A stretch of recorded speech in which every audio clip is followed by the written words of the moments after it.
Basil looked at Dorian's face. "Nobody can see inside another man," he said.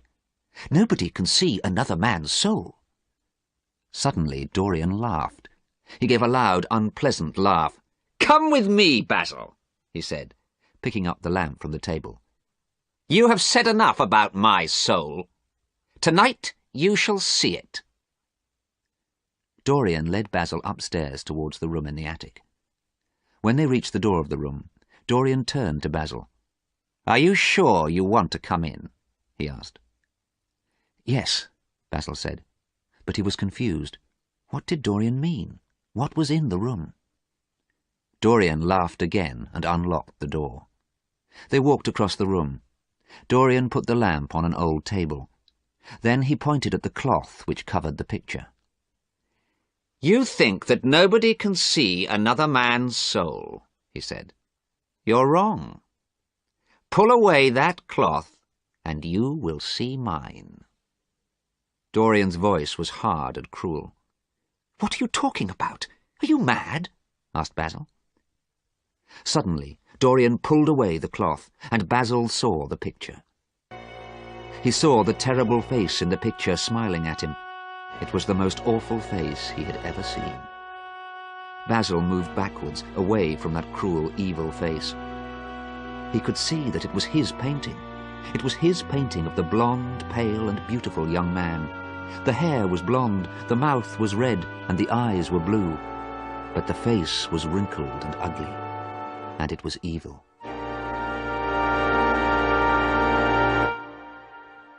Dorian watched Basil. He smiled unpleasantly. "What does this mean?"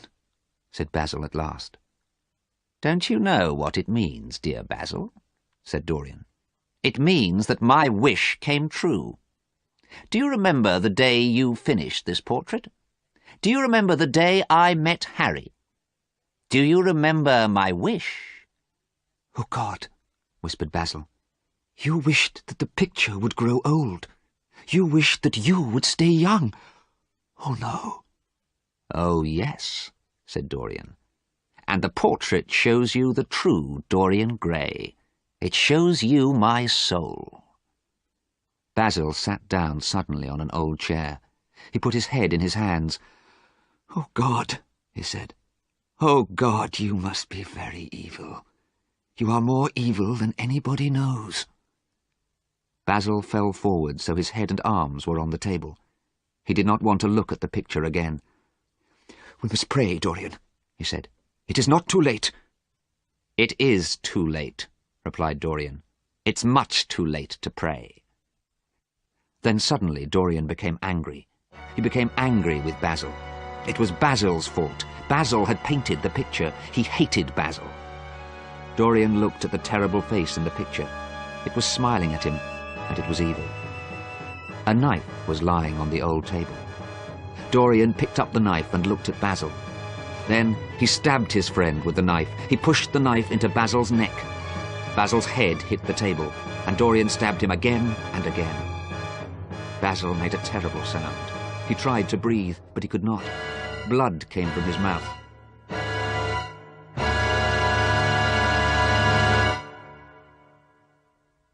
It became quiet in the attic room. Dorian listened. He heard the sound of Basil's blood dripping onto the carpet. There was no other sound. Dorian walked quietly across the room and looked out of the window. The fog had gone, and London was quiet. Dorian walked back across the room and picked up the lamp. He saw the dead thing lying across the table. It was so quiet, and its hands were very white. Dorian left the room and locked the door behind him. He went back to the library. Dorian quickly put Basil's suitcase and coat in a cupboard. People were hanged for murder, hanged by the neck until they were dead. Dorian did not want to be hanged. What was he going to do? "Nobody has seen me arrive home," Dorian thought. "The servants are asleep. And Basil was going to go to Paris tonight. He was going to catch the midnight train." Dorian soon decided what to do. It was 2:05 in the morning. Quietly, Dorian left the house and shut the door behind him. Then he started to ring the doorbell. After 5 minutes, his servant Francis opened the door. "I'm sorry to wake you up," said Dorian, "but I forgot my front door key. What time is it?" 10 minutes past 2, sir," replied Francis, looking at the clock. "Oh dear, I'm very late," said Dorian. "Did anybody call while I was out?" "Yes, sir," replied Francis. "Mr. Hallward called. He waited for you until 11 o'clock, then he went away to catch a train." "Oh, I'm sorry I didn't see him. Did he leave a message?" "Yes, sir. He said he was going to Paris. He said he would write to you." "Thank you, Francis," said Dorian. "You can go to bed now." Dorian went back to the library. He had to think again. He walked up and down the room for a quarter of an hour. Then he picked up a book and looked through a list of addresses. At last he found the right address. Alan Campbell, 152 Hertford Street. Yes, Alan Campbell was the man he needed.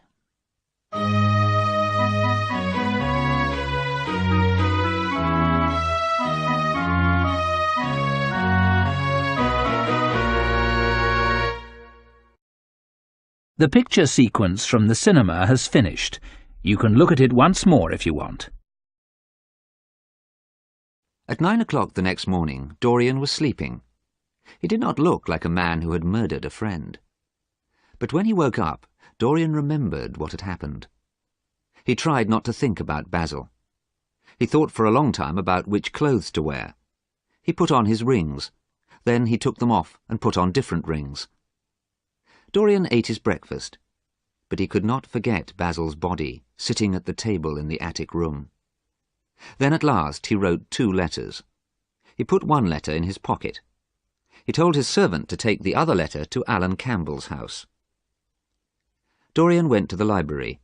He lit a cigarette and tried not to think about Basil. He drew pictures, but they were pictures of Basil's face. He read poems, but the poems reminded him of Basil. Poor Basil, he thought. What a horrible way to die.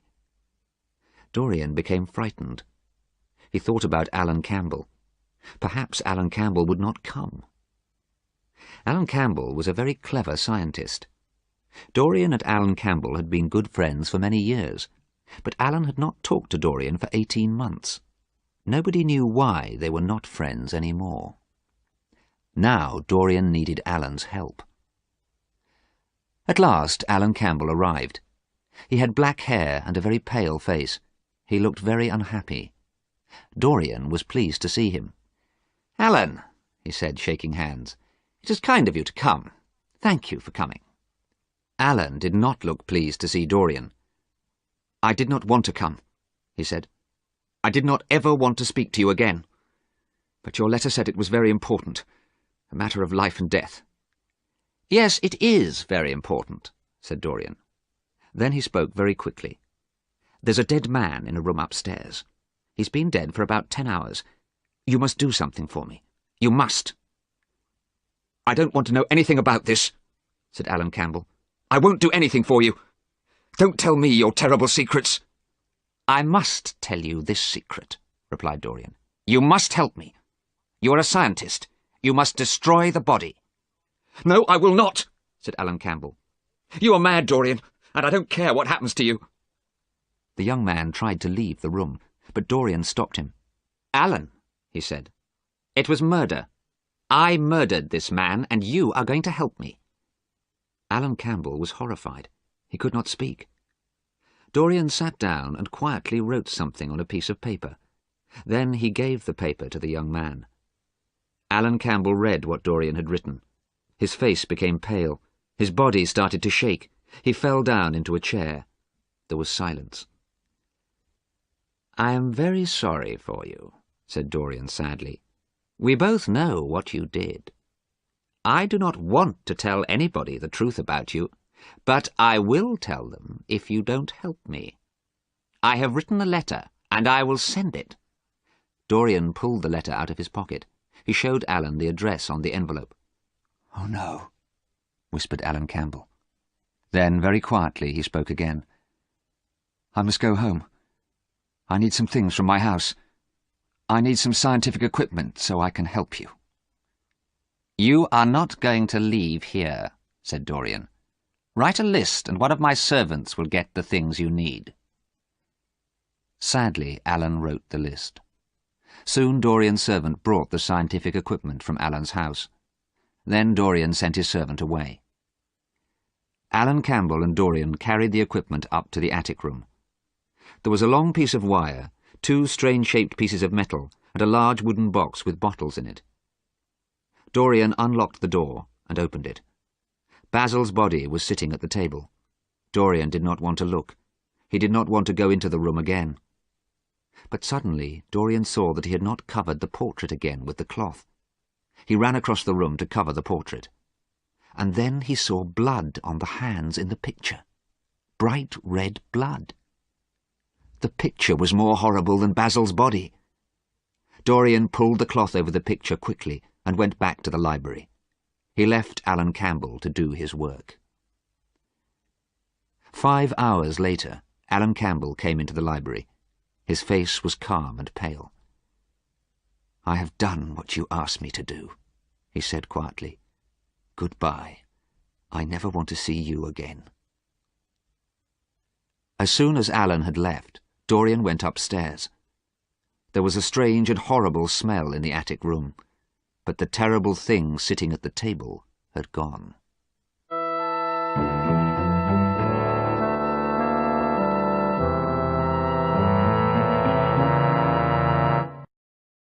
The picture sequence from the cinema has finished. You can look at it once more if you want. That evening, Dorian dressed in beautiful clothes and went to a dinner party at a friend's house. But he did not enjoy the party and did not want to eat anything. "Are you all right?" asked Harry. "And were you all right last night? You left last night's party very early, about 11 o'clock. "Yes, no, I'm fine. I don't know what I did last night," said Dorian quickly. "Yes, I do. I went for a walk. I got home about 2 o'clock in the morning. I forgot my key. I had to wake the servant. You can ask him if you don't believe me." Dorian spoke quickly and sounded confused. Harry was surprised. "My dear boy, I don't care what you did," he said. "Perhaps you were ill." "Yes," replied Dorian. "I'm not feeling well. I think I'll go home." When Dorian got home, he knew he had to do something terrible. He had to burn Basil's coat and suitcase, so that nobody would find out the truth about Basil's death. People thought Basil had gone to Paris. Nobody expected to see him for 6 months. The coat and suitcase smelt horrible when he burnt them. Dorian felt very unhappy. He wanted to leave the house and forget everything. At midnight, Dorian went out and found a cab. He told the cab driver quietly where he wanted to go. The man shook his head. He looked frightened. "It's too far. I can't go there at this time of night," he said. "Here's £1 for you," said Dorian, "and I'll give you another one if you drive fast." "All right, sir. We'll be there in an hour," said the driver. Then he made the horse pull the cab fast along the streets. The cab went east, towards the River Thames. It was another foggy, dark night in London. The light of street lamps shone through the fog. Cold rain began to fall. Men and women were walking home along the streets. Dorian heard screams and shouts and horrible laughter. He sat back on the seat of the cab, watching. He hated London. He hated life. He wanted to forget everything. He wanted opium, the drug that would make him forget. The cab drove on through dirty, poor parts of the city. Near the river, the fog disappeared. Dorian left the cab and walked towards the river. The moon was shining on the water. The ships on the river were big and black. The light from street lamps shone down onto the wet road. Soon he reached a small, dirty house. Inside the house it was dark. A dirty green curtain hung over a doorway. Dorian went through the doorway and into a long room. A few men were drinking. A sailor, half asleep, lay with his head on a table. 2 women were arguing. Dorian went through this room and up some stairs to another one. He could smell opium, and he smiled with pleasure. Now he could smoke some opium and forget everything. But then Dorian saw a young man smoking a pipe full of opium. Immediately Dorian recognized him. It was Adrian Singleton, who had been a friend of Dorian's. "Adrian Singleton has disappeared," Basil had said. But here was Adrian in an opium den. Dorian went quickly back to the first room. He did not want to see anyone he knew. He would go to another opium den. As he went back through the green curtain, a voice called after him. One of the women was shouting, "Look at him! There he is! Prince Charming!" Suddenly the sailor lifted his head from the table. "Don't talk to me!" shouted Dorian angrily to the woman, and he ran out of the house. Dorian turned a corner into a narrow, dark street. He was running to another opium den. He was trying to forget about Adrian Singleton. Suddenly a strong hand was round Dorian's neck. "Keep quiet, or I'll shoot you," said a voice. Dorian turned round and saw a gun pointing at his head. He saw a large man, a sailor. "Are you mad?" Dorian said. "What have I done to you?" "My sister is dead because of you," replied the sailor. "Sybil Vane killed herself, and now I'm going to kill you. I have looked for you for years, and tonight I heard the name she called you." Dorian was afraid. He looked at James Vane and could not move. This man was going to kill him. Then suddenly Dorian had an idea. "How long is it since your sister died?" he asked. 17 years. Why do you ask?" replied the man. "Look at me. Look at me by the light of a street lamp," said Dorian. James Vane pulled Dorian back to the main street, and in the light of a street lamp he saw the face of a beautiful young man. It was the face of a young man of about 20. "You can't be the man," said James Vane. "My God, I was going to murder you. I'm very sorry, sir." "You must be more careful," Dorian said. Then he walked away round the corner and into the darkness. As soon as Dorian had gone, the woman from the opium den ran up to the sailor. "Why didn't you kill him?" she asked. "He's evil." "He's not the man I want," he replied. "The man I want is about 40. That young man was 20. The woman gave a horrible laugh. 20? Him? Prince Charming? I first saw Prince Charming 17 years ago, but he hasn't changed since then." "You're lying," shouted James Vane. "I'm not," said the woman. "He was a beautiful young man 17 years ago, and he hasn't changed since then. He's evil, that one." "Swear to God that you're not lying." "I swear I'm not lying," the woman replied. James Vane believed her. He ran round the corner into the narrow, dark street, but Dorian had gone.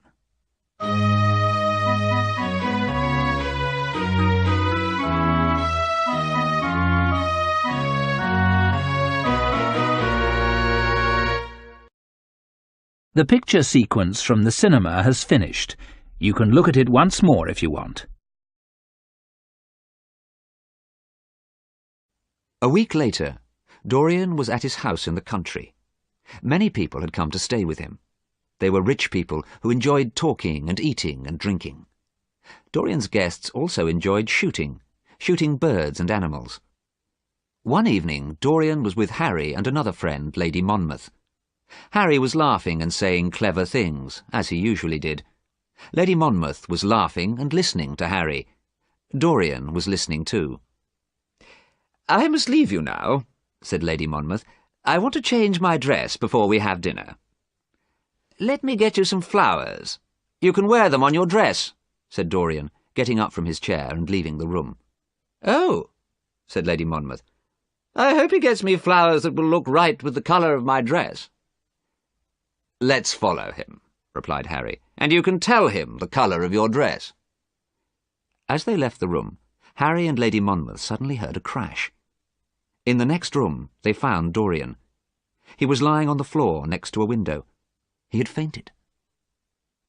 Dorian soon opened his eyes, but his body was shaking and his face was very pale. "Are you ill, dear boy?" asked Harry. "You fainted. You must go and lie down." "No," said Dorian quickly. "I don't want to lie down. I don't want to be alone." So Dorian had dinner with his guests. He talked and laughed with them. He made jokes and told stories. But he was remembering the white face looking at him through the window. It had been the face of James Vane. The next day, Dorian would not leave his bedroom. He felt ill and he was frightened. He was frightened if he heard a noise or saw a door open. He remembered Sybil Vane. He remembered the murder of Basil. He remembered the face at the window. Dorian lay in bed, but he did not sleep. During the day, Harry went into Dorian's room and found Dorian crying. After 2 days, Dorian was not so frightened.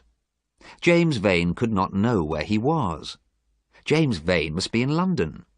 He had imagined James Vane's face at the window. On the 3rd day, Dorian was feeling better. Some of his guests were going out to shoot birds, and Dorian decided to go too. It was a cold day, and the sun was shining. Dorian felt happy as he walked through the woods. Harry and Lady Monmouth walked beside him. Suddenly, one of the guests shot at something among the trees. There was a cry, the terrible cry of a man in pain. People shouted and ran towards the noise. Soon they pulled the body of a man out of the trees. Dorian watched in horror. Harry touched Dorian's arm. "I think we'd better stop shooting today," he said. "Oh, Harry, this is terrible, and something more terrible is going to happen. I know it," replied Dorian. "Don't worry about it, Dorian," said Harry. "It was an accident. It wasn't a murder." Harry was never serious for long. "I would like to meet a person who has done a real murder," he went on, laughing. Lady Monmouth laughed too, but Dorian suddenly felt ill. His face became very pale. Dorian smiled politely. "I'm feeling tired. I must go to my room. Excuse me." In his room, Dorian lay down on his bed. His body shook with terror. Fear and death were everywhere in this house. He did not want to spend another night here. At 5 o'clock, Dorian told his servant that he wanted to take the night train to London. The servant went to pack Dorian's suitcases, but he soon returned. "Excuse me, sir," he said to Dorian. "There is a problem with the dead man, the man who was shot." "Yes, what is it?" said Dorian. "Do you need money to give to his family?" "No, sir. This is the problem. We don't know who he is. He was carrying some money and a gun, but we could not find his name on anything. He's a sailor." "A sailor?" cried Dorian. Suddenly he was excited and hopeful. He ran to the door. "Where is the body? Quick! I want to see it now." The body had been taken to a farm. It lay on the floor in one of the buildings. A handkerchief covered the dead man's face. "Take that cloth off the face," said Dorian. A farm worker took away the handkerchief. Then Dorian looked down at the face and gave a cry of joy. The man who had been shot was James Vane. Dorian went home with his eyes full of tears. They were tears of joy because he was safe. James Vane could not kill him now.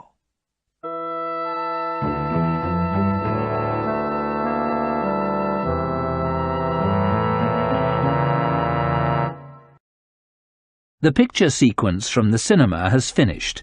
You can look at it once more if you want. One evening in June, Dorian was visiting Harry. Harry and Dorian sat in Harry's library. "Harry, I have done too many terrible things in my life," said Dorian. "Yesterday I started to change my life. I'm going to be good." Harry smiled. "Where were you yesterday?" he asked. "I was at an inn in a small village," replied Dorian. "What did you do at this inn?" asked Harry, laughing. "How did you start to be good?" "I met a girl," said Dorian. "She was a pretty girl called Hetty. She looked like Sybil Vane." "Hetty and I were going to go away together," Dorian went on. "But I decided not to go away with her. I decided to leave her in her village. I have done something good." "You are pleased because you have done something good," said Harry. But she will kill herself because you left her. Don't say that! You were never serious, said Dorian angrily. You wanted to be good, so you left her, replied Harry. You did what you wanted to do. You haven't changed. Harry was right. Dorian did not want to talk about Hetty again. Have you got any news? He asked. No, there is nothing else to talk about, replied Harry. People are talking about Basil. Nobody knows what has happened to him. Basil? Said Dorian in a surprised voice. Are people still talking about him? It's a month since people noticed that he had not come back from Paris. My dear boy, people will talk about Basil for 3 months. Then they will talk about somebody else. They will talk about Alan Campbell's death, too. He killed himself, you know. Dorian did not want to talk about Alan Campbell, but he talked about Basil. What do you think happened to Basil, Harry? I don't know. Perhaps he is dead. I don't want to think about it, replied Harry. There was silence for a while. Then Dorian spoke again. People are saying that Basil was murdered, aren't they? Do you think Basil was murdered?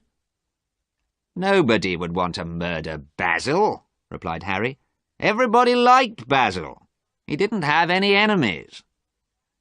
Perhaps I murdered Basil, said Dorian. Have you thought of that, Harry? Dorian watched Harry carefully, but Harry laughed. You're talking nonsense, dear boy. You couldn't murder anybody. Let's talk about something else, Harry continued. Poor Basil isn't interesting any more. He hadn't painted a good picture for a long time. What happened to his picture of you, Dorian? Oh, I lost it, replied Dorian quickly. You look the same now, as young as you were when the picture was painted, said Harry. Don't change your life. You have had a good life. You have done everything you wanted to do, and you have not changed at all. I'm not the same as that young man, said Dorian. I want to change. I want to be good. Don't change, said Harry. You're beautiful, and you are perfect. You and I will always be friends. As he left Harry's house, Dorian's face was very sad. It was a warm night. Dorian started to walk home from Harry's house. He walked past 2 young men and heard one of them whisper, "That's Dorian Gray." Dorian felt tired. He did not want people to recognize him. He did not want people to talk about him any longer. He did not want to hear his name. As he walked, Dorian thought about his life. Dorian suddenly wanted to be young again. He wanted to be the young man whose picture Basil had painted. Dorian was still thinking when he reached home. Perhaps it was not too late to change his life. He had been kind to Hetty. He had left her in her village. Perhaps he was starting to be good. Dorian went up to the attic room. He wanted to look at the picture. Perhaps the picture was changing again. Perhaps the picture was not so ugly now. Perhaps the cruel, evil face was changing and becoming kinder. But the face in the picture was the same. It was old and wrinkled and ugly. The eyes were cruel, the mouth was evil, the blood was still on the hands. When Dorian saw the picture, he knew the truth. He knew that he could never change. He would always be evil. There was a knife on the table in the attic room. He had used that knife to kill Basil. Dorian picked up the knife.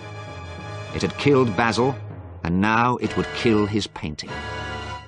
Then nobody would ever know that Dorian Gray was an evil man. There was a loud crash and a cry.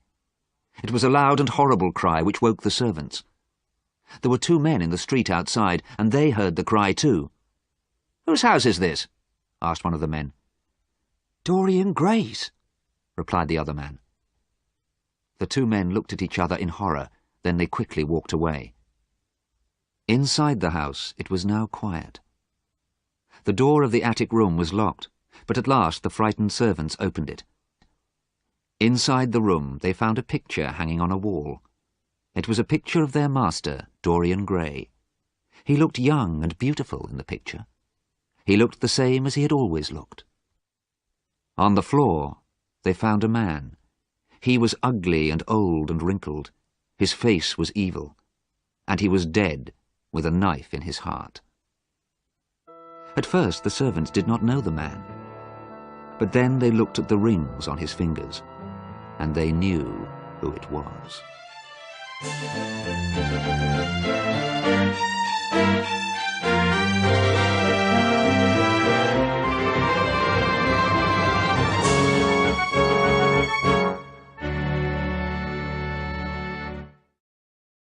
The picture sequence from the cinema has finished. You can look at it once more if you want.